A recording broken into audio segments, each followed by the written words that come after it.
Hello, ഇന്ന് നമുക്ക് operation Valentine എന്ന തെലുങ്ക് സിനിമയുടെ കഥ നോക്കിയാലോ.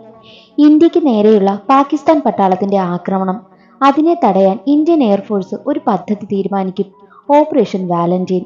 എന്താണ് ഓപ്പറേഷൻ വാലന്റൈൻ എന്നൊക്കെ അറിയാൻ എങ്കിൽ നമുക്ക് വേഗം സിനിമയുടെ കഥയിലേക്ക് കടക്കാം. സിനിമയുടെ തുടക്കത്തിൽ നായികയായ അഹാനയെ കാണിക്കുന്നു. അഹാനയാണെങ്കിലും വിംഗ് കമാൻഡറാണ്. അഹാനയ്ക്ക് ഒരു കാര്യം മനസ്സിലാകുന്നു, പാകിസ്ഥാനിൽ ഒരു പ്ലാൻ നടക്കുകയാണ്.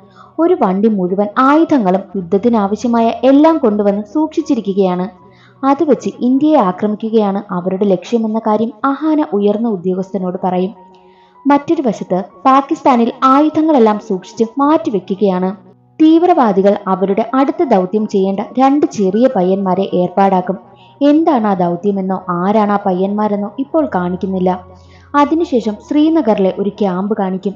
അവിടെ അഹാനയോട് അവരുടെ ഉയർന്ന ഉദ്യോഗസ്ഥൻ അർജുൻ എന്ന ഓഫീസറിനെ പറ്റി പറയും.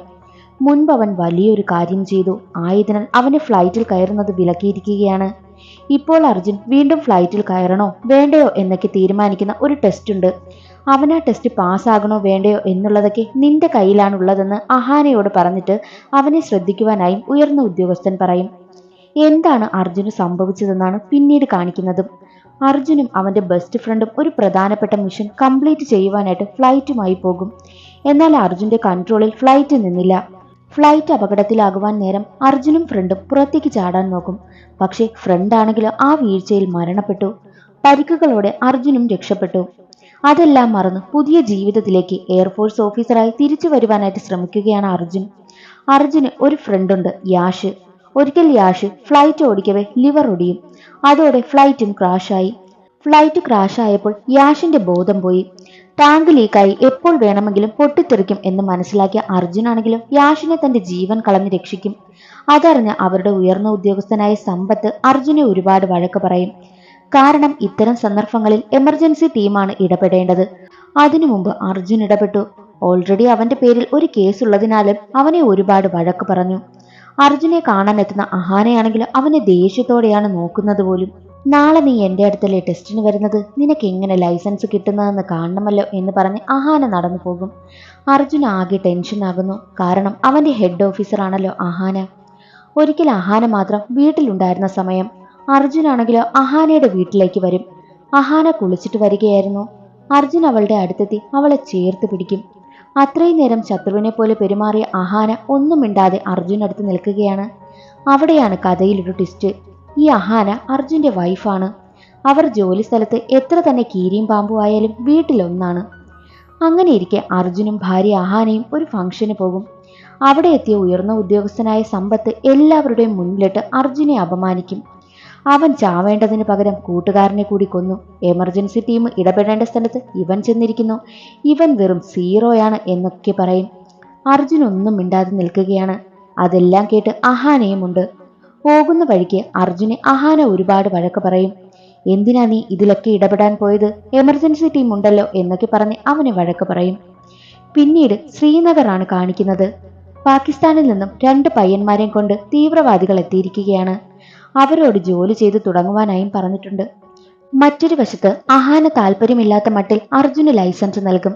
അവൻ യാഷിനെയും കൂട്ടി ഒന്ന് ഫ്ലൈ ചെയ്യുവാനായും തീരുമാനിക്കും. അർജുനും യാഷും രണ്ട് ഫ്ലൈറ്റിലായി പോകുമ്പോൾ കാശ്മീരിന്റെ ഒരു ഭാഗത്തായി ഒരു ടാങ്ക് കാണുന്നു. തീവ്രവാദികൾ അത് കൈക്കലാക്കിയിരിക്കും. അത് നശിപ്പിക്കണമെന്ന് അവർ തീരുമാനിച്ച് ആ മിഷൻ അർജുനും യാഷും ഏറ്റെടുക്കും. പോകെ പോകെ അത് കഠിനമാണെന്ന് അർജുന് മനസ്സിലായി. മഞ്ഞു മൂടിയ പർവ്വത നിരകൾക്കിടയിലൂടെയുള്ള യാത്ര മാത്രവുമല്ല, കാലാവസ്ഥ വളരെ മോശവുമായിരുന്നു. അതെല്ലാം അന്വേഷിച്ചുകൊണ്ട് ലൈനിൽ അഹാനയുമുണ്ട്. എന്നാലും അവർ കാലാവസ്ഥ കണക്കാക്കാതെ മുന്നോട്ടു പോകും. ഒരു ഘട്ടത്തിൽ ഫ്ലൈറ്റ് ക്രാഷാകുന്ന അവസ്ഥയുണ്ടാകുമ്പോഴും ഒരുവിധം ശ്രമിച്ച് ആ ഒരു ടാങ്ക് അവർ നശിപ്പിക്കുന്നു. അഹാനയിൽ നിന്നും വഴക്കം കേട്ട് മിഷൻ സക്സസ് ആയ സന്തോഷത്തിൽ അവർ തിരികെ വരികയായിരുന്നു. അർജുൻ പാകിസ്ഥാനിൽ നിന്നും ഇന്ത്യയെ നോക്കി രണ്ട് ഫ്ലൈറ്റ് വരുന്നത് കാണും. അവൻ എന്താണ് സംഭവിക്കാൻ പോകുന്നതെന്ന് മനസ്സിലാകുന്നതേയില്ല. മറ്റൊരു വശത്ത് ആ രണ്ട് പയ്യന്മാർ ഒരു വാനിൽ കാശ്മീരിലൂടെ പോവുകയാണ്. അതുവഴി പോവുകയായിരുന്ന ആർമിക്കാരുടെ വണ്ടിയിൽ അവരുടെ വാൻ കൊണ്ടിടിക്കും. അതേസമയം തന്നെ വാൻ പൊട്ടിത്തെറിച്ച് ആർമി വണ്ടിയും പൊട്ടിത്തെറിച്ച് ഒരുപാട് ആർമിക്കാർ മരണപ്പെടുന്നു. ഈ സംഭവമെല്ലാം ഫ്ലൈ ചെയ്യുകയായിരുന്ന അർജുൻ കാണും. എല്ലാം കൂടി കൂട്ടി വായിച്ചപ്പോൾ പാകിസ്ഥാൻ അറ്റാക്ക് ചെയ്യുകയാണെന്ന് അർജുന് മനസ്സിലായി. അതിന് പിന്നിൽ പാകിസ്ഥാനിൽ നിന്ന് വന്ന ആ 2 ഫ്ലൈറ്റ് ആകുമെന്ന് കരുതി അത് തകർക്കാൻ അർജുൻ പ്ലാൻ ചെയ്യുമ്പോഴോ അവരുടെ ഓഫീസർ തടയുന്നതിനാൽ അർജുൻ തിരികെ പോകുന്നു. ആർമിക്കാരുടെ മരണം ഇന്ത്യയിൽ വലിയ പ്രശ്നമായി. പാകിസ്ഥാൻ ഇന്ത്യയെ തകർക്കാൻ ശ്രമങ്ങൾ ചെയ്യുന്നുണ്ട്. അതെങ്ങനെയും തടയണമെന്ന് എയർഫോഴ്സ് പ്ലാനിടും. അങ്ങനെയിരിക്കെ അഹാന പുതിയൊരു മിഷനുമായി ബന്ധപ്പെട്ട് ഡൽഹി ഹെഡ്ക്വാർട്ടേഴ്സിലേക്ക് പോകുന്നു. അർജുനോട് യാതൊരു പ്രശ്നവും ഉണ്ടാക്കരുത് എന്ന് പ്രത്യേകം പറഞ്ഞിട്ടാണ് പോയതും. എന്നാൽ അന്ന് രാത്രി അർജുനാണെങ്കിൽ ഒരു 7 ഫ്ലൈറ്റ് ചേർന്ന് പാകിസ്ഥാൻ ബോർഡർ നോക്കി പോകുന്നത് അവരുടെ എയർഫോഴ്സ് ഓഫീസർ കാണും. അവിടെ പോയാൽ ജീവൻ ആപത്താണ്, തിരികെ വരുവാൻ പറഞ്ഞിട്ട് പോലും അർജുൻ കേട്ടില്ല. അപ്പോൾ അവിടെ എത്തിയ ചീഫ് ഓഫീസർ അവൻ എന്ത് ചെയ്യുന്നോ ചെയ്യട്ടെ, അവനെ തടയരുതെന്നും പറയും. അവിടെയാണ് കഥയിലൊരു ട്വിസ്റ്റ്. ഇന്ത്യൻ ആർമിക്ക് നേരെ നടന്നതുപോലെ ഒരു ആക്രമണം ഉറപ്പായും പാകിസ്ഥാന്റെ ഭാഗത്തു നിന്നും എയർഫോഴ്സിനും ഉണ്ടാകും. അതിനു മുമ്പ് അത് തടയണം. അവരുടെ കയ്യിൽ 10 മടങ്ങ് ശക്തിയുള്ള ആയുധങ്ങളുണ്ട്. അത് കണ്ടെത്തി തകർക്കണം. അവിടേക്ക് പോകാൻ മടിയില്ലാത്ത, ജീവനിൽ ഭയമില്ലാത്ത 7 പേർ തയ്യാറാകണം. അതെല്ലാം കേട്ടുകൊണ്ട് അവിടെയുണ്ടായിരുന്ന അർജുനും കൂട്ടുകാരും തയ്യാറാകും. അവരുടെ കൂടെ ഒരു പെൺകുട്ടിയുമുണ്ട്. ഇത് രഹസ്യമായി നടക്കുന്ന ഒരു ഓപ്പറേഷനാണ്. അങ്ങനെ പല എയർപോർട്ടുകളിൽ നിന്നായി 7 ഫ്ലൈറ്റുകൾ യാത്ര തിരിച്ചു. ഈ ഒരു മിഷനുമായി ബന്ധപ്പെട്ടാണ് ഡൽഹിയിൽ അഹാന പോയതും. അത് അർജുന് അറിയത്തേയില്ല. അർജുൻ ഉണ്ടെന്നറിഞ്ഞ അഹാനയ്ക്ക് വല്ലാത്ത ടെൻഷനായി. അങ്ങനെ അവർ പാകിസ്ഥാനിലേക്ക് കടന്നു. എന്നാൽ പാകിസ്ഥാനിലാണെങ്കിലോ മറ്റ് സ്ഥലത്തു നിന്ന് വരുന്ന എയർഫോഴ്സിന്റെ ഫ്ലൈറ്റുകൾ കണ്ടെത്തി തകർക്കുവാനുള്ള ഒരു ഡിവൈസ് സ്ഥാപിച്ചിട്ടുണ്ട്. അതൊക്കെ വെട്ടിച്ച് അവർ പാകിസ്ഥാനിലേക്ക് കടന്നു. അവരുടെ ആയുധങ്ങൾ സൂക്ഷിച്ചിരുന്നത് തകർക്കുകയും ചെയ്തു. തിരികെ മടങ്ങുന്ന സമയം അവർ ആ ഒരു ഡിവൈസിൽ പാകിസ്ഥാനിൽ അകപ്പെടും. എന്നാൽ അർജുനാണെങ്കിലോ പിടികൊടുത്തിട്ട് 6 പേരെയും തിരികെ വിടാനായും തീരുമാനിക്കും. എന്നാൽ അവർ തയ്യാറായില്ല. അർജുനോടൊപ്പം മാത്രമേ തിരികെ പോകൂ എന്നവർ തീരുമാനിക്കും. അവർ 7 പേരും ചേർന്ന് ആ ഒരു ഡിവൈസും തകർത്ത് ഒരുവിധം രക്ഷപ്പെട്ട് തിരികെ എയർഫോഴ്സിലേക്ക് വരും. അതറിഞ്ഞ പാകിസ്ഥാൻ ആർമിയുടെ ഹെഡാണെങ്കിലോ ഇന്ത്യയിലെത്തി അവരെ തകർക്കുവാനായി പറയുമ്പോഴോ മറ്റ് ഓഫീസർമാർക്ക് ഇന്ത്യയിൽ കടക്കുവാൻ പേടിയായിരുന്നു. എന്നാൽ ഇന്ത്യക്ക് മറ്റൊരു പ്രഷർ ഉണ്ടാകും. കാരണം പാകിസ്ഥാന്റെ ആയുധശാല തകർത്തതിനാൽ ഏത് നിമിഷവും തിരിച്ച് അറ്റാക്ക് ഉണ്ടാകും. അതിനുവേണ്ടി തയ്യാറെടുക്കുവാനായും പറയും. പക്ഷെ അതിനുവേണ്ടിയുള്ള ആയുധമോ ഫോഴ്സോ ഒന്നും അവരുടെ കയ്യിലില്ലായിരുന്നു. ആ ഒരു ടെൻഷനിലാണവർ. അങ്ങനെ അവർ ഓപ്പറേഷൻ വാലന്റൈൻ തീരുമാനിക്കും. എന്തെന്നാൽ ഒരു 2 ഫ്ലൈറ്റ് ഇന്ത്യയെ നോക്കി വന്നാൽ ഒരു ഫ്ലൈറ്റ് വെച്ച് അത് നേരിടണം. അതിനുവേണ്ടിയുള്ള ഫ്ലൈറ്റും ആയുധങ്ങളും മാത്രമേ അവർക്കുള്ളൂ. വളരെ റിസ്ക് ആയിട്ടുള്ള ഈ ഒരു ഓപ്പറേഷൻ അർജുൻ ഏറ്റെടുക്കും.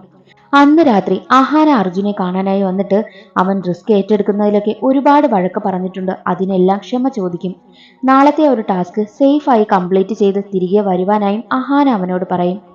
അങ്ങനെ അടുത്ത ദിവസം അവൻ രാജ്യത്തിന് വേണ്ടി പോരാടുവാനായും പോകുകയാണ്.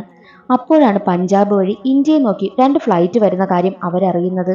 അതറിഞ്ഞ യാഷും മറ്റൊരു പെൺകുട്ടിയും അവിടേക്ക് യാത്ര തിരിക്കും. അപ്പോഴാണ് അത് 2 ഫ്ലൈറ്റ് അല്ല, അതിനുള്ളിൽ 8 ഫ്ലൈറ്റ് ഉണ്ടെന്ന് മനസ്സിലാകുന്നത്. പാകിസ്ഥാന്റെ ആ ഒരു 8 ഫ്ലൈറ്റിനെ ഇവരുടെ 2 ഫ്ലൈറ്റ് എങ്ങനെ നേരിടുമെന്നാണ് ടെൻഷൻ. അങ്ങനെ ഒരുവിധം കഷ്ടപ്പെട്ട് അവർ നേരിടുമ്പോൾ യാഷിന്റെ ഫ്ലൈറ്റ് അവർ നശിപ്പിക്കുമെന്നായപ്പോൾ അർജുനും ടീമും അവിടെ എത്തി. ഒരിക്കൽ കൂടി യാഷിനെ വീണ്ടും രക്ഷിക്കുകയാണ്. ആ ഒരു 8 ഫ്ലൈറ്റിനെയും അവർ ഒരുവിധം പോരാടി തടയും.